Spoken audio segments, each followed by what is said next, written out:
Supreme Magus, Web Novel, Chapter 415, Agenda Part 1.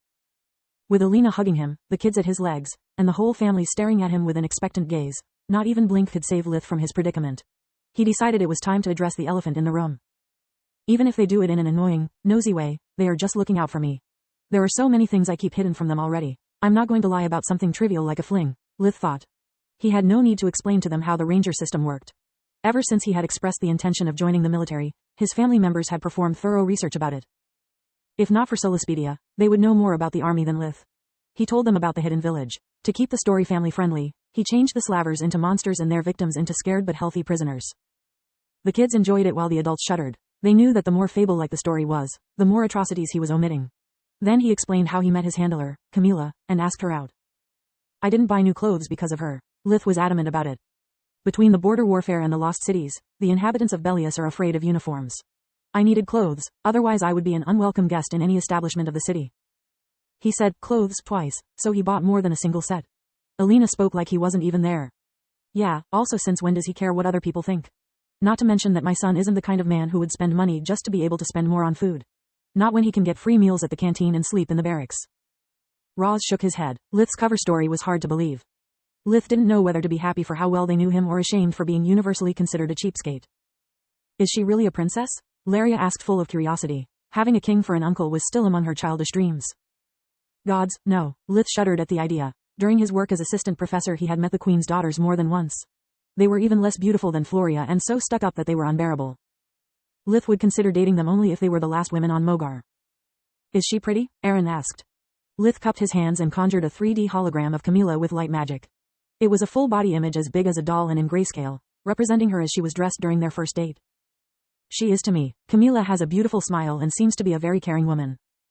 She is really cute. How old is she? Rena was trying to make her tone sound as casual as possible. She even threw in a compliment before asking the only question those present really cared about. 26. The answer was welcomed with a barrage of snorts and sighs.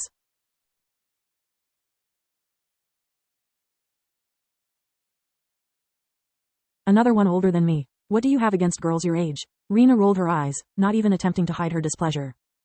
Nothing, besides them usually being shallow and childish. Lith replied with a snarl. I have to back him up on this. Tista's voice was sad. All the mages I met were arrogant pricks. Nobles are only interested in marriage, and commoners are terrified by us. She had summarized her whole love life in a single phrase.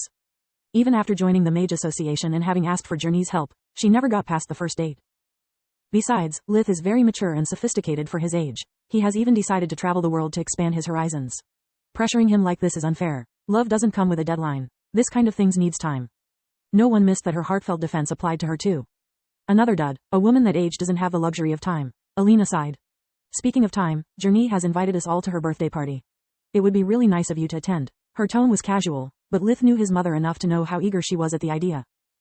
Even after Floria and he broke up, their families had remained friends, especially their mothers. Freya and Kyla were among Tista's best friends, which kept the families even closer. I'll do my best to obtain leave for that day. The whole family rejoiced as Lith threw them a bone to get them off his back. Lil brother, after dinner I'd like to discuss magic with you.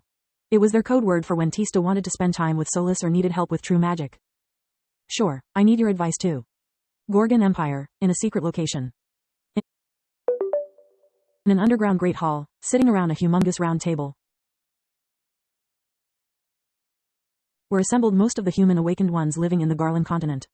Ragu, their current ruler and human representative in the Guiding Hand, AN, aka the governing body of all 5 races of awakened ones, had urgent news to discuss. Everyone was really curious to learn what could have possibly caused the assembly.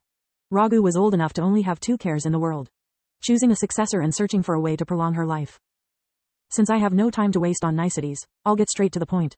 She was a middle-aged woman that looked around 50 years old despite her real age being over 500 years.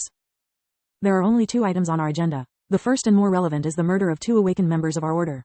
All those present gasped in surprise, fearing someone was hunting them down. Glamis and Treyas Klein are no more. 2/3 of the hall sighed in relief. Both the victims were from the Blood Desert, which made the issue relevant for them. How did it happen? Asked a man that lived in the desert, afraid he would be the next in line. Glamis was found guilty of being an accessory to breaking the peace treaties between the Griffin and the Phoenix. He has been executed by the latter. Treyas was murdered during his attempt to merge with the Black Star. Ragu replied. What a couple of idiots. The man guffawed. All of his worries faded away like fog under the sun. The Klein's territory is now no man's land. Those of you interested in taking control of the area can raise their hand. Raghu ignored him and continued. I will not allow for senseless battles that could expose our existence. Everything will be settled here and now through a spirit duel. Many wanted to seize the opportunity and hastily raised their arm, yet when they saw that none of the awakened from the blood desert would take part in the competition, their greed turned into worry.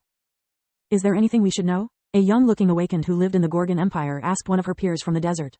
Before answering, the man stared at Raghu, who nodded. The desert, it's not like the kingdom or the empire. All those from the desert sighed in embarrassment. Overlord Salark owns the land, literally. She grants us our territory in exchange for our services.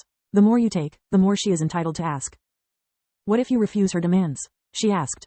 The young man stared her in the eyes and said, How do you think I got a territory of my own at barely 200 years of age? The idiot before me got herself killed by the Overlord.